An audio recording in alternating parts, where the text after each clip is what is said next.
रामदयाल पूरा बहरूपिया था। भेस और आवाज़ बदलने में उसे कमाल हासिल था। कॉलेज में पढ़ता था तो वहाँ उसके अभिनय की धूम मची रहती। अब सिनेमा की दुनिया में आ गया था तो यहाँ उसकी चर्चा थी। कॉलेज से डिग्री लेते ही उसे बम्बई की एक फिल्म कंपनी में अच्छी जगह मिल गई थी और अल्पकाल में ही उसकी गणना भारत के श्रेष्ठ अभिनेताओं में होने लगी। लोग उसके अभिनय को देखकर आश्चर्यचकित रह जाते थे। उसके पास प्रतिभा थी, कला थी और ख्याति के उच्च शिखर पर पहुंचने की महत्वाकांक्षा।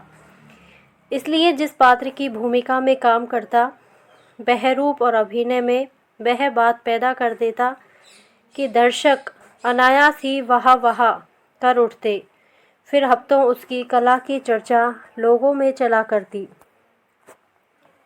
2 महीने हुए उसकी शादी हुई थी। बम्बई की एक निकटवर्ती बस्ती में छोटी सी एक कोठी किराए पर लेकर वह रहने लगा था। कभी समय था कि वह निर्धन कहता था, परंतु अब तो वह धन संपत्ति में खेलता था। रुपये की उसे क्या परवाह थी। उसका विवाह भी उच्च घराने में हुआ था। पत्नी भी सुंदर और सुशिक्षित मिली थी। जिस प्रकार बादल सूखी धरती पर अमृत की वर्षा करके उसे तृप्त कर देता है, उसी प्रकार निर्धनता से सूखे हुए रामदयाल के हृदय को विधाता ने वैभव की वर्षा से सींच दिया था। संध्या का समय था। साए बढ़ते बढ़ते किसी भयानक देव की भांति संसार पर छा गए थे। रामदयाल लाइब्रेरी में बैठा था। अभी तक कमरे में बिजली ना जली थी और वह किवाड़ के समीप कुर्सी रखे एक लेख पढ़ने में निमग्न था। चपरासी ने बिजली का बटन दबाया। क्षण भर में रोशनी से कमरा जगमगा उठा। रामदयाल ने रुमाल से ऐनक को साफ किया और फिर लेख पर अपनी दृष्टि जमा दी। वह नवयुग का महिला अंक देख रहा था। अंक देखना तो उसने यूं ही शुरू किया था, परंतु एक लेख कुछ ऐसा रोचक था कि एक बार जो पढ़ना आरंभ किया तो समाप्त किए बिना जी नहीं माना।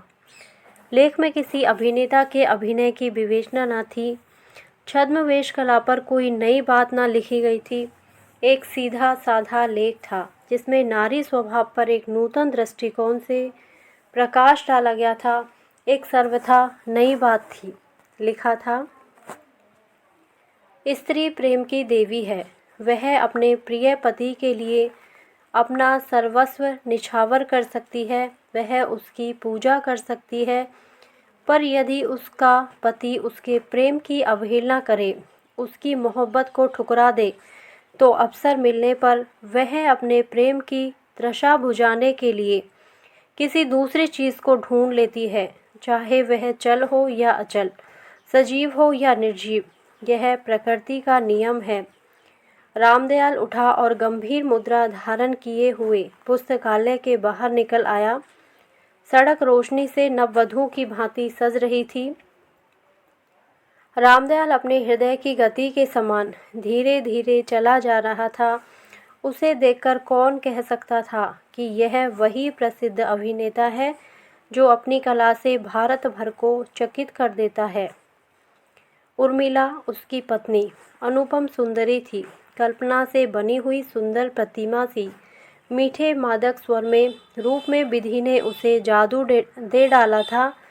संगीत कला में उसने विशेष क्षमता प्राप्त कर ली थी और यह गुण सोने में सुगंध का काम कर रहा था। जब भी कभी वह अपनी कोमल उंगलियों को सितार के पर्दों पर रखती और कान उमेटकर तारों को छेड़ती, तो सोए हुए उद्गार जाग उठते और कानों के रास्ते मिठास और मस्ती का एक समुद्र श्रोता की नस नस में व्याप्त होकर रह जाता। रामदयाल उस पर जी जान से मुग्ध था। वह भी उसे हृदय की समस्त शक्तियों से प्यार करती थी। दोनों को एक दूसरे पर गर्व था, किंतु यह सब कुछ स्थायी न हो सका। असार संसार में कोई वस्तु स्थायी हो भी कैसे सकती है। मनोमालिन्य की आंधी ने मोहब्बत के इस छोटे से पौधे को क्षण भर में बर्बाद कर दिया। उर्मिला नीचे ड्राइंग रूम में बैठी थी। वह रामदयाल की प्रतीक्षा कर रही थी। सामने के भवन में आज कोई युवक घूम रहा था। वह कौतूहलवश उसे भी देख रही थी। उसके कान सीढ़ियों की ओर लगे हुए थे, परंतु आंखें उस युवक को बेचैनी से घूमते हुए देख रही थी। वह कोठी कई दिनों से खाली थी, परंतु अब कुछ दिन से इसे किसी ने किराए पर ले लिया था। उसने 2-3 बार किसी युवक को बिजली के प्रकाश में घूमते देखा था। ऐसा प्रतीत होता था जैसे वह बेचैन हो, जैसे आकुलता उसे बैठने ना देती हो। अंगीठी पर रखी हुई घड़ी ने टन टन 9 बजाए। सामने के भवन में रोशनी बुझ गई। उर्मिला अपने आप को अकेली सी महसूस करने लगी। उसने सितार उठाया। उसकी कोमल उंगलियां उसके पर्दों पर थिरकने लगी। उसके अधर हिले और दूसरे क्षण एक करुणापूर्ण गीत वायुमंडल में गूंज उठा। सखी इन नैनन ते घन हारे। स्वर में दर्द था, लोच था और लय थी। सोने में प्रतीक्षा की आग थी। वह तन्मय हो गई, अपनी मधुर ध्वनि में खो गई और उसे यह भी मालूम ना हुआ कि रामदयाल कब आ गया और कब तक किवाड़ की ओट में खड़ा उसे देखता रहा। वह गाती गई, बेसुध होकर गाती गई। उसकी आंखें सितार पर जमी हुई थी। उसके कान सितार के मादक स्वर में डूब गए थे। रामदयाल की भ्रुकुटी तन गई और वह चुपचाप मुड़ गया। खाने के कमरे में उसने दासी से खाना मंगाया और खाकर सोने चला गया। उर्मिला गाती रही, अपने दर्द भरे गीत को वायु के कण कण में बसाती रही। देवता आया और चला गया। पुजारी उसकी पूजा ही में व्यस्त रहा। दूसरे दिन रामदयाल प्रातः ही घर से चला गया और बहुत रात गए घर लौटा। उर्मिला दौड़ी दौड़ी गई और गंगा सागर में पानी ले आई। रामदयाल के चेहरे से क्रोध टपक रहा था। आप इतनी देर कहाँ रहे? रामदयाल चुप। उर्मिला ने पानी का भरा हुआ गंगा सागर आगे रख दिया। घर में 2 दासियां तो थी, परंतु पति की सेवा वह स्वयं किया करती थी। रामदयाल जब संध्या को घर आया करता तो वह उसका हाथ मुंह धुलाती, तस्तरी में कुछ खाने को लाती और स्टूडियो की खबरें पूछती। रामदयाल ने हाथ बढ़ाए। वह चुपचाप खड़ी उसकी गंभीर मुद्रा को देखती रही। उसका हृदय धड़कने लगा। 20 प्रकार की शंकाएं उसके मन में उठने लगी। उसने उन्हें बुलाने का इरादा किया, किंतु झिड़क ना दे, यह सोचकर चुप हो रही। आशा ने फिर गुदगुदी की, निराशा ने फिर दामन पकड़ लिया। मनुष्य के हृदय में जब संदेह हो जाता है तो निराशा हमदर्द की भांति समीप आ जाती है और आशा मरीचिका बनकर भाग जाती है। फिर भी उसने साहस करके पूछा, जी तो अच्छा है। चुप रहो स्वामी, मैं कहता हूँ खामोश रहो। उर्मिला खड़ी की खड़ी रह गई। निराशा ने आशा को ठुकरा दिया और अब उसमें उठने का भी साहस न रहा। उसे कल की घटना याद हो आई, परंतु साधारण सी बात पर इतना क्रोध वह समझ न सकी। उन्हें तो इस बात पर प्रसन्न होना चाहिए था। नहीं, यह बात नहीं, उससे अवश्य कोई दूसरी अवज्ञा हो गई है। हो सकता है किसी से झगड़ पड़े हों अथवा कोई दूसरी घटना घटी हो। अशुभ की आशंका ने उसका मन उद्विग्न हो उठा। उसके चरणों पर झुकते हुए उसने कहा, दासी से कोई अपराध हो गया हो तो क्षमा कर दें। रामदयाल ने पांव खींच लिए। उर्मिला मुंह के बल गिरी। वह सोने चला गया। उर्मिला बहुत देर तक उसी तरह बैठी रही और फिर लेटकर धरती में मुंह छिपाकर आंसू बहाने लगी।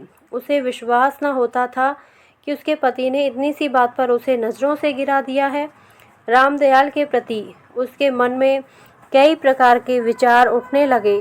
उसने उन्हें आज तक शिकायत का मौका न दिया था। उसने उनकी साधारण सी बात को भी सिर आंखों पर लिया था। फिर यह निरादर क्यों? उसे शंका होने लगी, कोई अभिनेत्री उनके जीवन वृक्ष को विष से सींच रही है। किंतु दूसरे क्षण अपने इन विचारों पर उसे घृणा हो आई। ग्लानि से उसका सिर झुक गया। रामदयाल चाहे किसी के मोह में फंस जाए, परंतु उर्मिला के लिए ऐसा सोचना भी पाप है। तो फिर वह अपने पति से इस अन्य मनस्कता का कारण ही क्यों ना पूछ ले। क्या उसे इस बात का अधिकार नहीं? वह सहधर्मिणी नहीं क्या? अर्धांगिनी नहीं क्या? यह सोचकर वह उठी। उसके शरीर में स्फूर्ति का संचार हो आया। वह जाएगी, अपने पति से इस क्रोध का कारण पूछ कर रहेगी और उस समय तक ना छोड़ेगी जब तक वे उसे सब कुछ ना बता दें, या अपनी भुजाओं में भींच कर यह ना कह दें, मैं तो हंसी कर रहा था। उसके मुख पर दृढ़ संकल्प के चिन्ह प्रस्फुटित हो गए। वह उठी और धीरे धीरे रामदयाल के कमरे में दाखिल हुई। वह लेटा हुआ था। उसके चेहरे पर एक गंभीर मुस्कुराहट खेल रही थी, अव्यक्त वेदना की अथवा गुप्त उल्लास की, कौन जाने। उर्मिला के आते ही वह उठ बैठा। उसने कड़क कर कहा, मेरे कमरे से निकल जाओ, जाकर सो रहो, मुझे तंग मत करो। क्या अपराध? मैं कहता हूँ चली जाओ। उर्मिला खड़ी की खड़ी रह गई,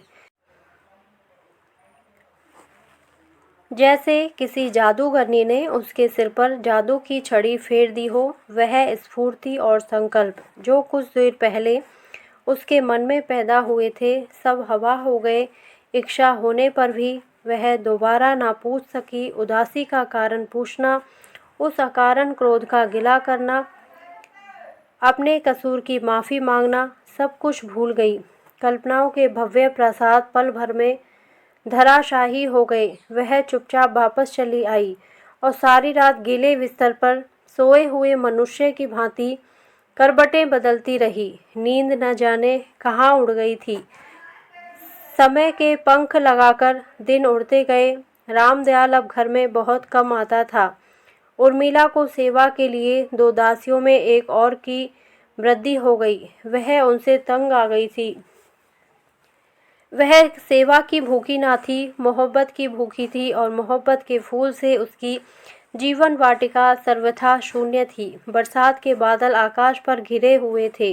ठंडी हवा साकी की चाल चल रही थी। बाहर किसी जगह पपीहा रह रह कूक उठता था। वायु का एक झोंका अंदर आया। उर्मिला के हृदय में उल्लास के बदले अवसाद की एक लहर दौड़ गई। हृदय की गहराइयों से एक लंबी सांस निकल गई। उसने सितार उठाया और विरह का एक गीत गाने लगी। उसकी आवाज़ में दर्द था, गम था और जलन थी।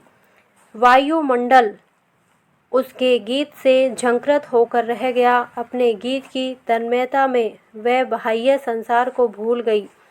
रात की नीरवता में उसका गीत वायु के कण कण में बस गया। सहसा सामने के भवन से जैसे किसी ने सितार की आवाज़ के उत्तर में गाना आरंभ किया। पिया बिन चैन कहाँ मन को राग क्या था। किसी ने उर्मिला का दिल चीरकर सामने रख दिया था। वह अपना गाना भूल गई और तन्मय होकर सुनने लगी। क्या आवाज़ थी, कैसा जादू था।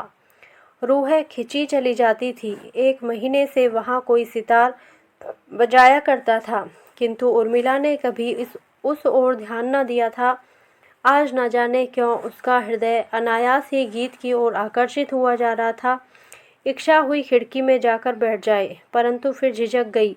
उसी तरह जैसे नया चोर चोरी करने से पहले हिचकिचाता है। वह खिड़की से झांकने के लिए उठी। उसे अपने पति का ध्यान हो आया। वह फिर बैठ गई। उसने सितार को उठाया, फिर रख दिया कि गाने वाला यह ना समझ ले कि उसके गीत का उत्तर दिया जा रहा है। उठकर उसने एक पुस्तक ले ली और पढ़ना आरंभ कर दिया, परंतु पढ़ने में उसका जी न लगा। उसे हर पंक्ति में यही अक्षर लिखे हुए दिखाई दिए, पिया बिन चैन कहाँ मन को। उठकर उसने पुस्तक को फेंक दिया और आराम कुर्सी पर लेट गई। गाने वाला अब भी गा रहा था और गीत उसकी एक एक नस में बसा जा रहा था। विवश होकर वह उठी। उसने सितार को उठाया। तारों में झंकार पैदा हुई। तारों पर उंगलियां थिरकने लगी और वह धीरे धीरे गाने लगी। शनैः शनैः उसका स्वर ऊंचा होता गया, यहाँ तक कि वह बेसुध होकर पूरी आवाज़ से गा उठी, पिया बिन चैन कहाँ मन को। गीत समाप्त हो गया। वायुमंडल के कण कण पर छाया हुआ जादू टूट गया। वह जल्दी से उठकर खिड़की में चली गई। उसने देखा युवक सितार पर हाथ रखे उसका गाना सुन रहा है। उसके शरीर में सनसनी दौड़ गई, विजय की सनसनी।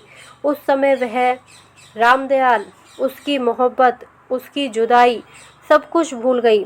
उसके हृदय में, उसके मस्तिष्क में केवल एक ही विचार बस गया, उसने दूसरे रागी को मात कर दिया है। इसके बाद प्रतिदिन दोनों ओर से गीत उठते और वायुमंडल में बिखर जाते। दो दुखी आत्माएं संगीत द्वारा एक दूसरे से सहानुभूति प्रकट करती, दिल के दर्द गीतों की जबान से एक दूसरे को सुनाए जाते। 1 महीना और बीत गया। कंपनी एक नई फिल्म तैयार कर रही थी और इन दिनों रामदयाल को रात में भी वही काम करना पड़ता था। कई रातें वह कंपनी के स्टूडियो में ही बिता देता। इतने दिनों में वह केवल एक बार घर आया था। उर्मिला का दिल धड़क उठा। पहली धड़कन और इस धड़कन में कितना अंतर था। पहले वह इस डर से कांप उठती कि रामदयाल कहीं उससे रुष्ट ना हो जाए। अब वह इस भय से मरी जाती है कि कहीं उसके दिल की बात ना जान ले, कहीं वह रात भर रहकर उनके प्रेम संगीत में बाधा न डाल दे। अक्टूबर का अंतिम सप्ताह रामदयाल घर आया। उर्मिला उसके मुख की ओर देख भी ना सकी, उसके सामने भी ना हो सकी। रामदयाल ने उसे बुलाया भी नहीं। वह दासी से केवल इतना कहकर चला गया, मैं अभी और 1 महीने तक घर न आ सकूंगा। चित्रपट के कुछ दृश्य खराब हो गए हैं, उन्हें फिर दोबारा लिया जाएगा। जब वह चला गया तो उर्मिला ने सुख की एक सांस ली। उसके हृदय से एक बोझ सा उतर गया। वह कोई ऐसा हमदर्द चाहती थी जिसके सामने वह अपना प्रेम भरा दिल खोल कर रख दे। रामदयाल वह नहीं था, उस तक उसकी पहुंच ना थी। पानी ऊंचाई की ओर नहीं जाता, नीचाई की ओर बहता है। रामदयाल ऊंची जगह खड़ा था और गाने वाला नीची जगह। उर्मिला का हृदय अनायास उसकी ओर बह चला। उस दिन उर्मिला ने एक मीठा गीत गाया जिसमें उदासीनता के स्थान पर उल्लास हिलोरे ले रहा था। अब वह कमरे में बैठकर गाने के बदले बाहर बरामदे में बैठकर गाया करती थी। दोनों की तानें एक दूसरे के तानों में मिलकर रह जाती।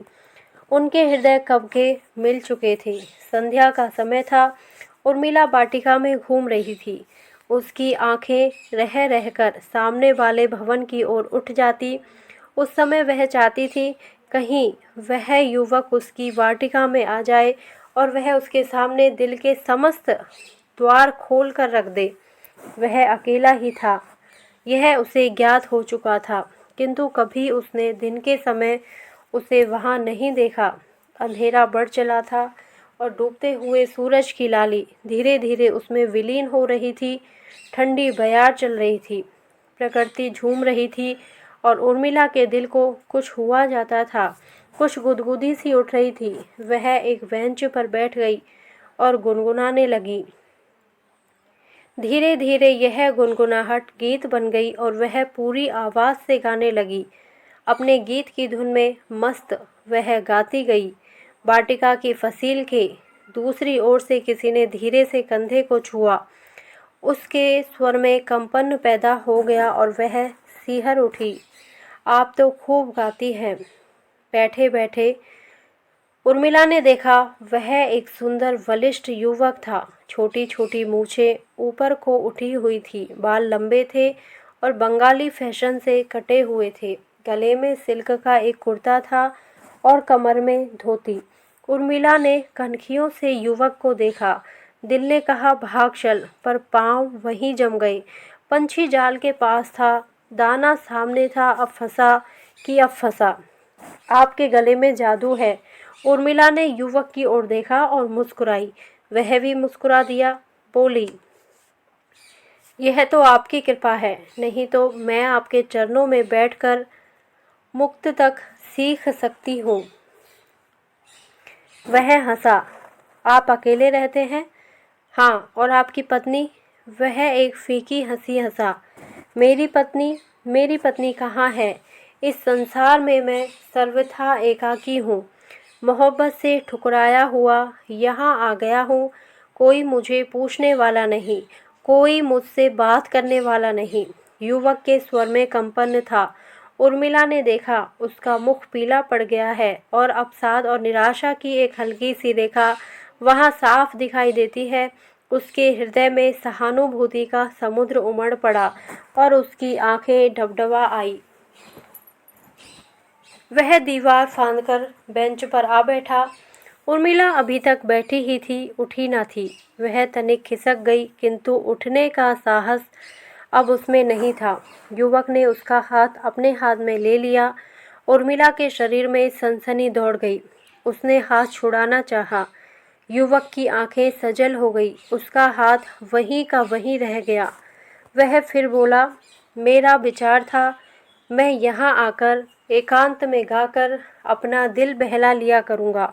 मेरे पास धन और वैभव का अभाव नहीं, परंतु उससे मुझे चैन नहीं मिलता, हृदय को शांति प्राप्त नहीं होती। इसलिए मैं सितार बजाता था। उसकी मनमोहक झंकार मेरे चंचल मन को एकाग्र कर देती।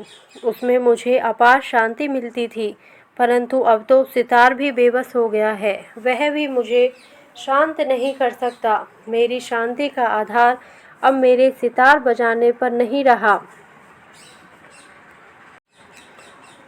उर्मिला सब कुछ समझ रही थी। उसने फिर हाथ छुड़ाने का प्रयास किया। युवक ने उसे नहीं छोड़ा और विद्युत वेग से उसे अपने प्यासे होठों से लगा लिया। उर्मिला के समस्त शरीर में आग सी दौड़ गई। उसने हाथ छुड़ा लिया और भाग गई। फिर कब दर्शन होंगे? उर्मिला ने कुछ उत्तर नहीं दिया। वह अपने कमरे में आ गई और पलंग पर लेटकर रोने लगी। पक्षी जाल में फंस चुका था और अब मुक्त होने के लिए छटपटा रहा था। कितनी देर तक वह लेटे लेटे रोती रही। उसे रह रहकर अपने पति की निष्ठुरता का ध्यान आता था। आत्मग्लानि से उसका हृदय जला जा रहा था। वह इस मार्ग को छोड़ देना चाहती थी। पश्चाताप को आग उसे जलाए डालती थी।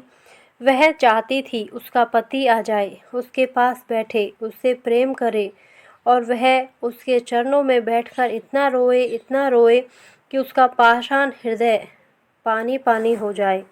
उठकर वह रामदयाल के पुस्तकालय में गई। एक छोटी सी मेज पर एक कोने में उसके पति का एक फोटो चौखटे में जड़ा रखा था।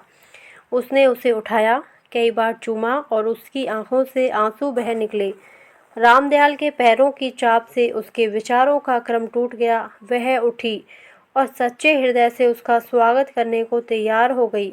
उस समय उसका मन साफ था। विशुद्ध प्रेम का एक सागर वहाँ उमड़ रहा था, जिसके पानी को पश्चाताप की आग ने स्वच्छ और निर्मल कर दिया था। वह रसोई घर से पानी ले आई और रामदयाल के सामने जा खड़ी हुई। उसकी आंखें सजल थी और मन आशा के तार से बंधा डोल रहा था। उसने देखा रामदयाल ने उसके हाथ से गिलास लेकर हाथ मुंह धो लिया और फिर उसे कुछ नाश्ता लाने को कहा। जब वह मिठाई ले आई तो रामदयाल ने तस्तरी लेने के बदले उसे अपनी भुजाओं में लेकर उसके मुंह में मिठाई का एक टुकड़ा रख दिया। निमिष भर के लिए उसके मुख पर स्वर्गीय आनंद की ज्योति चमक उठी। उसने सिर उठाया, देखा रामदयाल उसी तरह बैठा है और वह उसी तरह गिलास लिए खड़ी है। आशा का तार टूट गया। मादक कल्पना हवा हो गई। सत्य सामने था। कितना कटु, कितना भयानक। रामदयाल ने इशारे से उसे चले जाने को कहा। वह चुपचाप पुतली की भांति चली आई, मानो वह सजीव नारी न होकर अपने आविष्कारक के संकेत पर चलने वाली एक निर्जीव मूर्ति हो। अपने कमरे में आकर उसने पानी का गिलास अंगीठी पर रख दिया और धरती पर लौट कर रोने लगी। धरती में, मूक और ठंडी धरती में उसे कुछ आत्मीयता का आभास हुआ। एक भय नापा सा महसूस हुआ और वह उसके अंक में लिपट कर रोई, खूब रोई, ऐसे मानो एक दुखी बहन अपनी सुखी बहन के गले लिपटकर आंसू बहा रही हो। कई दिन तक वह अपने कमरे से बाहर ना निकली। रामदयाल दासी से कह गया था, मैं और 15 दिन तक घर ना आ सकूँगा, इसलिए तुम सावधानी से रहना। उर्मिला को अपने पति की निर्दयता पर रोना आता था। वह पाप की नदी में बही जा रही थी और उसका पति उसे बचाने को हाथ तक न हिलाता था। भ्रांति की विकराल लहरें लपलपाती हुई उसकी ओर आगे बढ़ी जा रही थी। उसका पति निश्चेष्ट और निष्क्रिय एक ओर खड़ा तमाशा देख रहा था। साथ के भवन से बराबर गीत उठते थे, उनमें उल्लास की ताने न होती, दुख और वेदना का बाहुल्य रहता था। उर्मिला की संगीत प्रिय आत्मा तड़प उठती थी, परंतु वह अपने कमरे के बाहर ना निकलती थी। शाम का वक्त था। गाने वाला प्रलय के गीत गा रहा था। उसका एक एक स्वर उर्मिला के हृदय में चुभा जा रहा था। वह उठी, ड्राइंग रूम में आ गई। उसका सितार असहाय भिखारी की भांति एक ओर पड़ा था। उस पर मिट्टी की एक हल्की सी तह जम गई थी। उसने उसे कपड़े से साफ किया और आवेश में आकर चूम लिया। उसकी आंखों से आंसू झलक आए। गाने वाला गा रहा था, क्यों रूठ गए हमसे। उर्मिला ने एक दीर्घ निश्वास छोड़ा और उसकी कंपित उंगलियां सितार के तारों पर थिरकने लगी। बेख्याली में यही गीत उसके सितार से निकलने लगा, क्यों रूठ गए हमसे। वह गाता हुआ अपने भवन से उतरा और फसील को फांदकर उर्मिला के पास आ बैठा। वह सितार बजाती रही और वह गाता रहा। दोनों अपनी कला के शिखर पर जा पहुँचे। उसने शायद इससे पहले इतना अच्छा न गाया हो और इसने शायद इससे पहले इतना अच्छा सितार न बजाया हो। गीत की लय और सितार की झंकार दोनों एक होकर मानो रूठे हुए दिलों को प्रेम का मार्ग बता रही थी। गीत समाप्त हो गया। उर्मिला युवक की भुजाओं में थी। अपने विशाल वक्ष स्थल से भींचते हुए युवक ने उसे चूम लिया। उर्मिला चौंकी। युवक पीछे हटा। वह उठकर भागने को हुई। युवक ने उसे बैठा लिया और अपनी लंबी मूछें उतार दी और सिर के लंबे लंबे बाल दूर कर दिए। गोधूलि का समय था। संध्या के क्षीण प्रकाश में उर्मिला ने देखा, वह अपने पति के सामने बैठी है। वह हंस रहा था, परंतु उर्मिला के मुख पर मौत की नीरव स्याही पुत गई। देखा हमारा बहरूप उम्मी, रामदयाल ने विजय की खुशी में उसे अपनी ओर खींचते हुए कहा। कौन जानता है कि वह नवयुग में छपे लेख की परीक्षा न कर रहा था। अभी आई और उर्मिला ऊपर अपने कमरे में भाग गई। कुछ समय बीत गया। रामदयाल अपने विचारों में निमग्न रहा।